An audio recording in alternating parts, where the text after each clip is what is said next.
նրանք բոլորն էլ մեղք գործեցին եւ զրկվեցին Աստծո փառքից։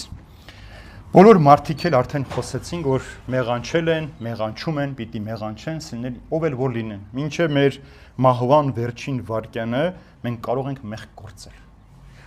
Մարդը կարող է իր ամբողջ կյանքում հավատալ, բայց անժամանակ մի հատ չարորակ հիվանդություն գա,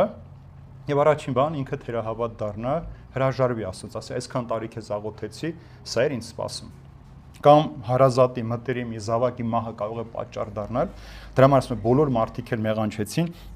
եւ զրկվեցին։ Ուրեմն սա ոչ միայն խորհուրդը ինչն է, ոչ միայն Ադամի գործած մեղքի հետևան, այլև ներգործական մեղքը, որ մենք կամավորապես գործում ենք մեղքեր, որը հաճելի չէ եւ մեզ, բայց մենք վարժված ենք այդ մեղքերը գործել։ Օրինակ սուտը, երբ որ մենք խոսում ենք ինչի համար, առաջինը դա պաշտպանական բնազդն է, որ մեր մեղքը չբացահայտվի, մենք խայտարակենք սուտ ենք խոսում, հետո ստի վրա մեծ ուրիշ սուտ ենք խոսում, այդ սուրտ աթարացնելու համար, այդ սուտը ծածկելու համար, հետո ուրիշին ենք համոզում, որ արի ասա, որ այսպես եղել հանկարծ ես չպատժում, տեսեք, ամենապարզ բանը, պատժից վախենում ենք, երկրավոր պատժից, դրա համար անիրավն էլ ասում է իր մտքի մեջ մեղք գործել, Աստված չկա իմ առջև, որ երբ որ դու քո մտքի մեջից էլ Աստծուն հանում ես, դու ի վիճակի ես դառնում արդեն մեղք գործելու։ Եվ ինքնուրույն գործ փրկվելու համար մարդը ուրեմն կարիք ուներ ինչի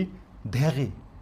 այսինքն բժշկարար դեղի կարիք ուներ մարդը, այդ դեղը Հիսուս Քրիստոսն էր։ Երբ որ մարդը այնպեսի մեղք է գործում, անհնար է օրենքով արդարանալ, միակ հույսը Քրիստոս է, դեղահաբը Քրիստոսին ընդունել քո կյանքի մեջ, խաչը Քրիստոսի կենաց ծառն է եւ Քրիստոսը ծառի պտուղն է, ինչպես որ Ադամն ու Եվան կամավորապես քաղեցին, կերան մեռան, այնպես էլ Քրիստոսին ճաշակելով դու ապրում ես եւ այդ դեղը ընդունելով փրկվում ես մեղքերից։ Եվ բոլոր մարդիկ